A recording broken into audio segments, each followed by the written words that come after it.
Anything, yeah. Right? I have something, but I don't know if we should do it in this class or not, but I mean, you answered it with, with Noah, with the verse, but still sometimes it gets me, and this goes maybe into the idea of what the prophets represent in the Quran and how we should understand.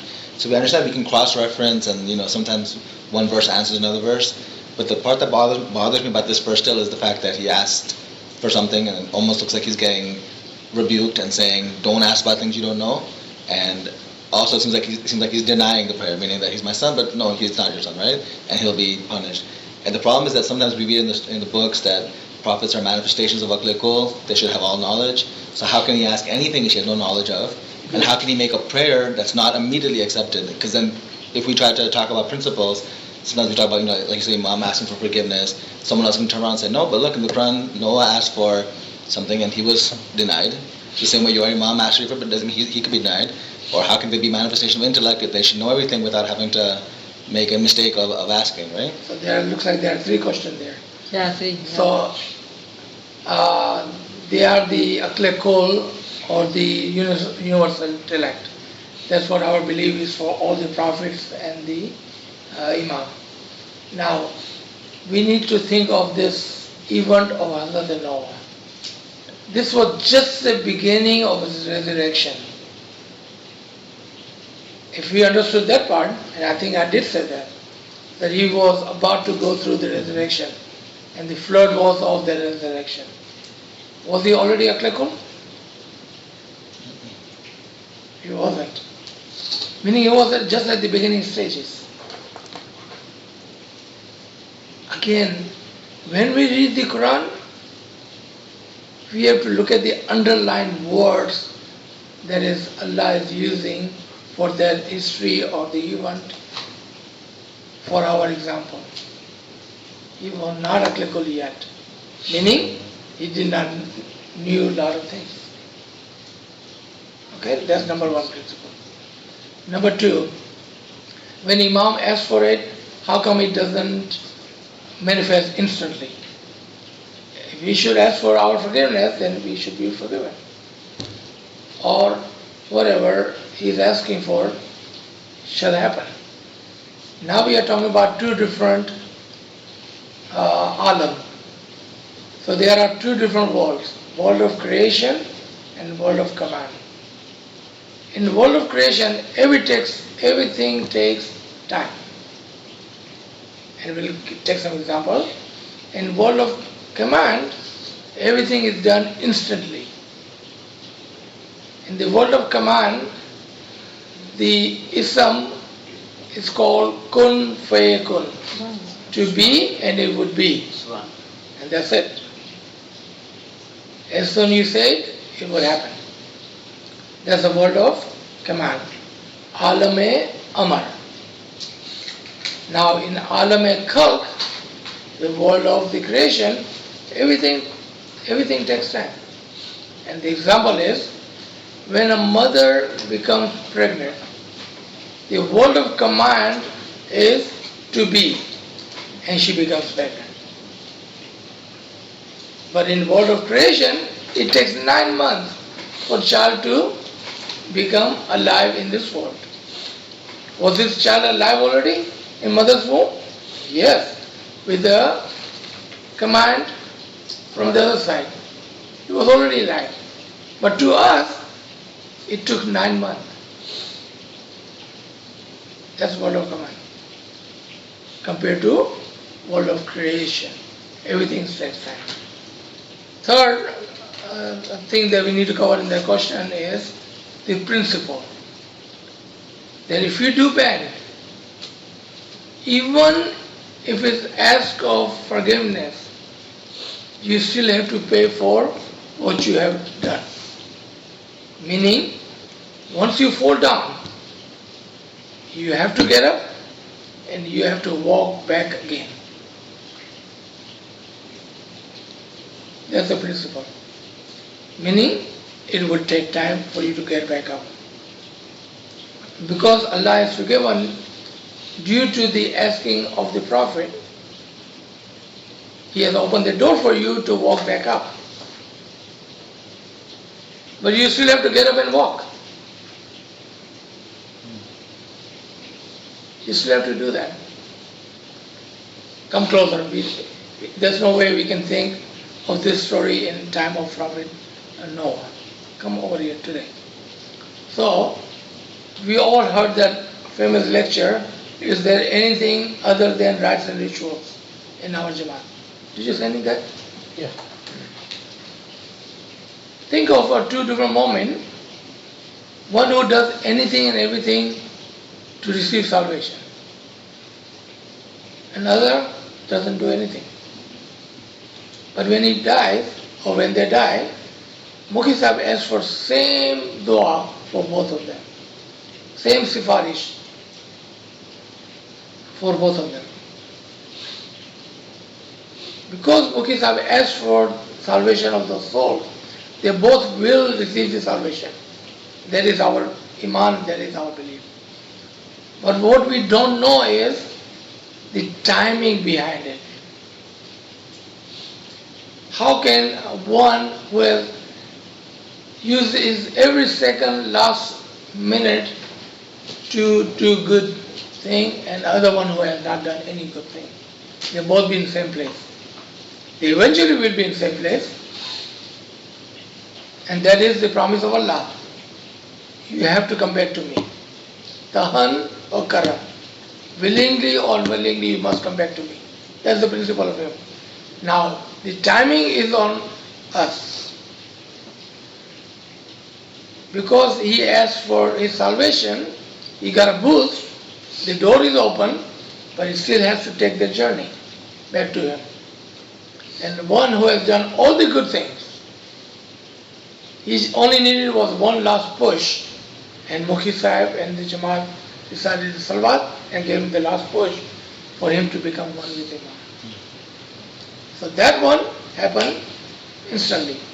For this person will happen, but it will take some time. But it will happen because he asked for it. Yeah, that's interesting because I know this verses of Quran which always say, it says that they're not the same, those who accepted Islam before, meaning, those are two phases. When Islam was being persecuted, then he conquered Mecca, right? So it says not the same, those who accepted before, those who after, or they're not the same, those who emigrated with the Prophet and those who stayed home. And it's interesting because when we talk about principles, if you take it literally, I wonder sometimes too, when I was reading, if you take it literally, it means all those Muslims who were struggling at the time when Islam wasn't yet established, they're better than all of us because we have no chance, meaning Islam has already said, it's saying that, we're not good as them because now it says they're not the same. But the principle here is that in your life, some of you will emigrate with the Prophet, means you're struggling to follow his teachings before it's too late. And some of them, they're in there, but they're not struggling to advance. And I think that's what you're saying here, Yes. is that those who are actively in their lifetime seeking to take their personal immigration or personal, right, Walking hijrah, personal world. yeah, they're not the same as the one who's just, maybe a Muslim, but just sits at home and says, okay, I'm going to wait and wait and wait, and then when the day comes, I'm dead, and they'll forgive me, and I'll enter as well. So there's the ranks, right? Yeah. There's the rank. Anyone Imam Sultan Muhammad Shah, look at how far Imam says, even Yazid, I will forget him. Yeah. Even Yazid, who killed Imams, but Imam Sultan Muhammad Shah's dua is, I still forgive him. Imam Hassan Ali Shah was martyred, but the next Imam, Hazrat Khalil Shah. Imam Khalilullah, was martyred, But the next Imam, the victim was, the murderer brought to the Imam. Imam says, okay, I will forgive you. Even you killed my father, I will still forgive you. We gave him a little punishment, some spanks, but he says, okay, I will forgive you, And that is the mercy. Yeah. And again, you start back again, follow, and then you What you brought up, I don't know how many of you know how Imam Khalil Shah was killed. But this mullah at that time, they trumpeted, right? They all rushed him and literally was trumpet. They just ran over him. And that's how Imam and one of the other mullahs was killed at that time. And it's such a sad story, normally I don't even like to even say that story. But when they went to the court, which was at the time of the king Kachar, what was his punishment from the Imam? मौलाना था ना, उसकी दाढ़ी काट दी. That was his punishment. They took out his beard. He is no more Maulana. That was his punishment. They said he could have been hung for that crime, but Imam said, I forgive him. And he was just disowned by cutting his beard. Yeah, sometimes we do need to read the story of the Imam, all the Imams, especially those 20 Imams, they were martyred. You know, Imam, they are akle kul, they are it. How can somebody can come and kill them? Right? I'm thinking of Mullah Ali. What do we think of Mullah Ali? Ali Allah, right? Then he's in the prostration and somebody comes and kills him.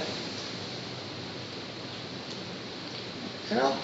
So, when other people look at our tariqah and our belief, they will bring those events to us and say, you think your Imam knows everything?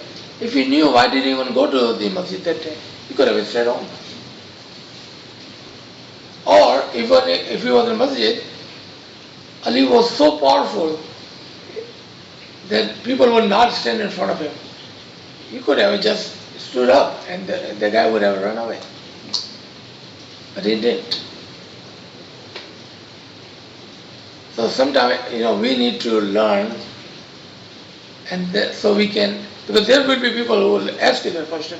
Even our children may ask us that. How can you say your Imam is Ali Allah? I remember at one time, someone, I don't know how early on this was, if you remember, and we were talking about Imam as an Ali Allah, and someone says, you remember somebody took Imam's car? Somebody hijacked Imam's car. You want a horse, yeah? Yeah, you want a horse.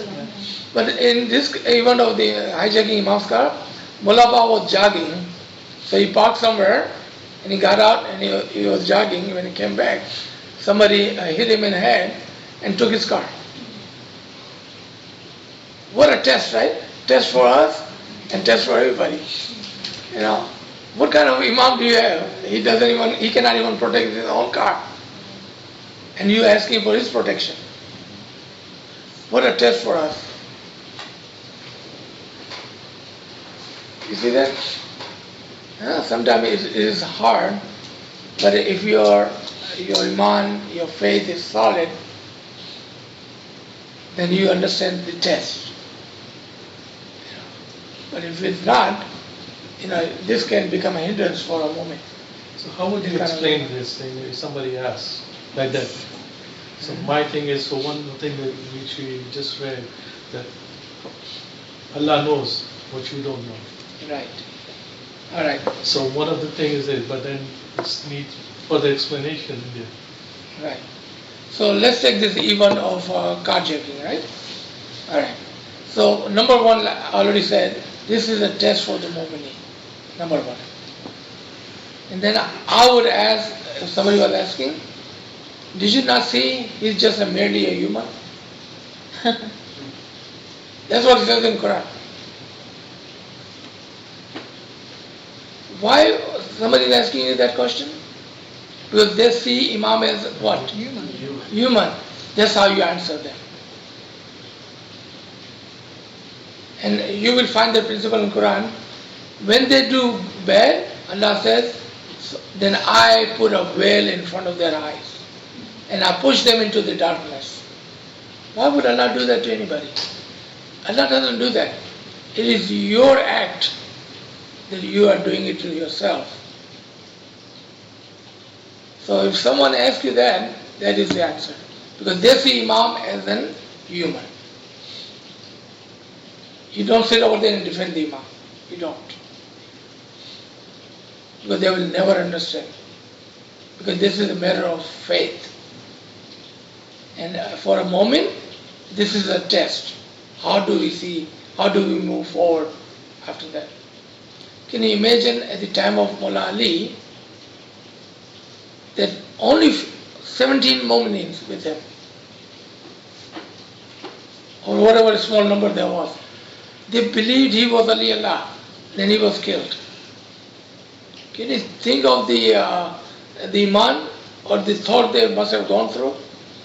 The most powerful person in Islam who could kill 20 people at a time was just killed easily, without a fight. What a test, right? For the Mu'mini at that time. And same thing for us today. So how do we see Imam compared to how people see when they ask questions? Now, if the same question was asked, my son was asking, how would you answer him? You will teach him the part of the test. That's how Imam tests us, to see what do we think of him after that. Do we see him differently, or do we see him with our human eyes? How do we see him? So he does thing, Imam does thing to test his mu'mineen, because he knows all. He takes that test upon him and he tests us to see how we move forward. The same thing in, when Imam comes to all these different places like a university or those conferences, and when you see Imam, I was looking at one of the video somebody had shared, that Imam is trying to walk up the stairs, and instead of walking from the middle, he goes to the side and he takes the railing, and he's kind of limping. And I heard the lady who was taking the video said, "Oh, Mola Baba ne sahara ni jarurat chhe." Okay, English में भाई. Mola needs assistance. हाँ. Right? Because what they see physically, that's how they react and say things differently, right? If you were sitting there, you would not have said that. You would be reciting your salawat or doing something useful instead of judging the Imam that he cannot walk. Take Saddam Muhammad Shah. Saddam Muhammad Shah was literally sick from the day he was born.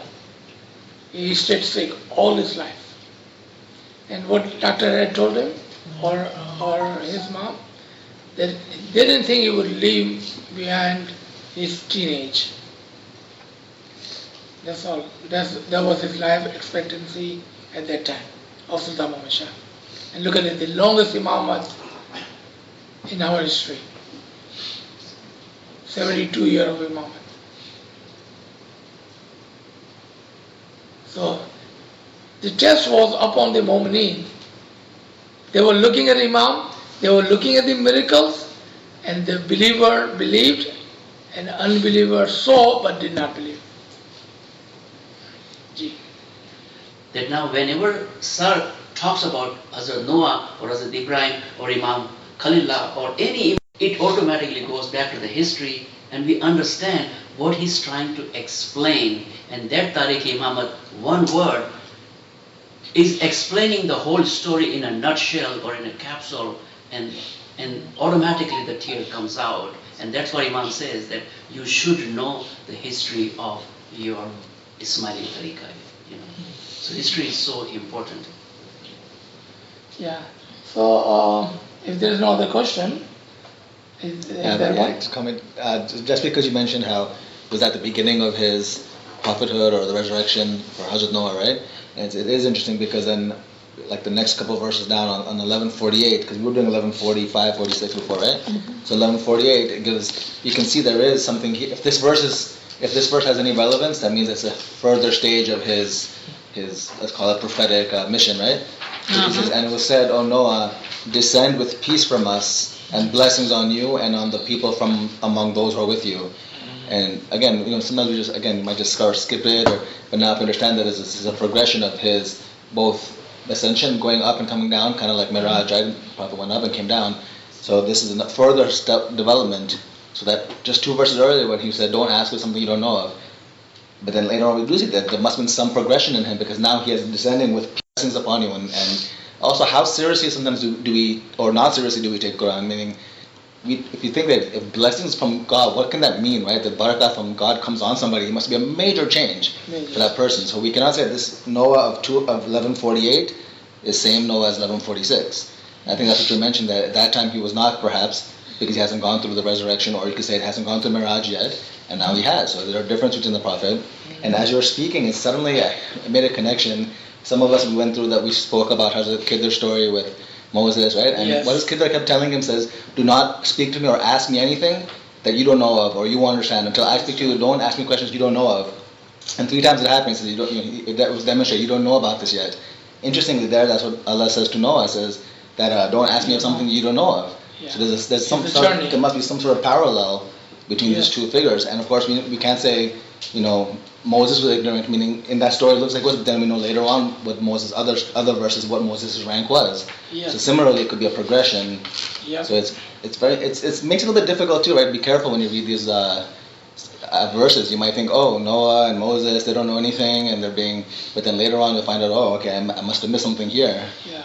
The other thing that we should talk about, that out of all the prophets, there are only mention of 25 prophets in Quran, and the prophets there are given detail in Quran, like Musa or Noah or Adam or Yunus or Yaqub. If you look at it, it's portrayed as they were all sinful, or they had committed some sin, and they are all asking for the forgiveness. So I think we should talk about so why is that? Why are they saying that? Do you want to talk about relation to take that and build a relation of tasbihat, because those are the tasbihat that they are giving us in the Quran, by saying we are sinful. Why would they do that, and why it's so important for us today to be humble and do the tasbihat on 2 levels. One, to make sure we don't get into the gurur ke andar, and the second is to progress our soul, and You read my mind. Check your text. I just asked you to do that. oh, okay. You don't need text anymore, right? Now it's just telepathic. Exactly, I asked him to. It's no longer you shall ask and you get, you shall think and you get. Amen. So just as I think Aziz, we have not talked about tasbihat. So there are a lot of lectures about tasbihat. One thing which we promote in this classes, ilmi classes, let's take the example of Iblis. We know that he was such a learned, angel. He had so much knowledge that, he was so close to Allah. When Allah asked him to prostrate to Adam, he could not do so. So when we wonder why that happens, in religion, we have to think of always moving ahead with both the sides. Like we give example of canoe, that you have to have 2 oars and you move forward. If you were to have just one, you will go round and round. And I do not know the Ginan. There's one Ginan by P. Sardi in which he says that there was a cow. She was blindfolded and she was taken on a ride, and she's walking and she thinks, oh, I started this morning, I feel the time is passing, the day has ended, I must have walked to the 10th village from here. Blindfold was removed, she sees that she was exactly where she had started. There's a Ginan like that, and it was making her go round and round to pull the water out of the well. And the cow itself, she's thinking that, oh, I'm walking so far away. And then Pir concludes in the Ginan that that's example of us. We as human, when we come to this world, we are thinking we are earning money, we are going to Jamaat Khana, we are attending Majlis in the terms of Sultan Ahmad Shah's Farman. Mullah says that if you attend, all the Majalis, you go to Jamaat Khana, so what? So, it's example of us that we think that we are very good, but we don't understand the good what does it mean in the eyes of Imam. So the importance of tasbihat is such that it makes us humble. Humble in the sense that even if we achieve anything, let's say worldly wise, we have educated, we have done our masters or PhD. If we think of ourselves that I have done that, we'll be a very proud person, and we may look down upon those who have not achieved that much worldly education. Comes to religious education. When we take religious education, the biggest test is of feeling proud. We become very, very thinking that, this person does not even know what this dua means. This person does not know what this farman, is talking about, because we think of ourselves as we know so much. So the vanity comes very, very fast when you come into religious knowledge. So when we start this journey, the biggest and the first test is of vanity. And we have seen the result of Iblis.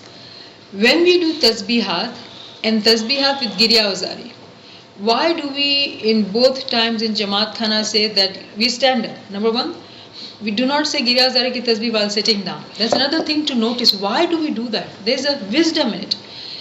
We all have to stand up, okay, old or young, whatever, pregnant or sick. Everybody who's in Jamaat Khana has to stand up and say Girya Uzari ji tasbih. And in that tasbih, we say that those who take out tasbih, Mawla forgive their sins and fulfill their good desires. The question is, we just did few tasbihat. Why do we have to pray so strongly about people who do tasbihat? Both times of Jamaat Khana. Because the very important component of our tariqah is actually tasbihat. Start from Adam, go to Prophet Muhammad, Bibi Fatima or Imaman. We all have been told, or we have learned about from their example to do tasbihat. Some people do not like to do tasbihat. Let me tell you very frankly, because we have been asked in this class, why do we have to do tasbihat? Tasbihat and then Girya Uzari. People don't like it. So let's understand what is tasbihat and Girya Uzari. So very briefly I'll talk about tasbihat because I can share their lectures with you. Tasbihat are like wings. When we want to fly high, to be one with Mawla, this dense body cannot fly. Gravity will keep us down. But when we do tasbihat, we become lighter. When we become lighter, when we sit in bandagi, it is easy to elevate ourselves and fly. So tasbihat are like wings. And in Quran, Surah Fatir, verse 1 says, you can have 1 wing, 2 wings, even 4 wings. Even more. We cannot imagine as human, we see a bird with 2 wings. So have you seen anybody with 4 wings? Or even more wings? No, it does not seem right to our eyes, physical eyes. But in spirituality, a person can have as many wings as they like. And that wing actually is the symbol used to talk about your tasbih, your Ism-e Azam. The more you recite a tasbih, actually you are building yourself your wing. So if you have a wing, you'll fly higher. So let's say if I come attend these classes and then attend these lectures, but if I don't do tasbihat, I will not fly high. I will not, because I'm so heavy. And on top of that, with knowledge comes vanity. I feel good about myself. And then when you feel good about yourself, that is it. Shaitan has entered your heart and your mind. So in order to protect yourself from this kind of test, you have to do tasbih. Number 1 is protection. Number 2 is to fly higher. Because the reason why are we all here? We want to be one with Mawla. That's our main and the basic desire. We want to be one with Mawla. So in order to fly high, we have to do tasbihat. And then tasbihat, not only lip service, it has to come out of my heart with the meanings. How do you do that? How do you do that? How do you really connect to your heart? Because I'm sure all of us, we sit in bandagi, our mind in split of second goes far, far away. And we have to bring it back. Why does that happen to us?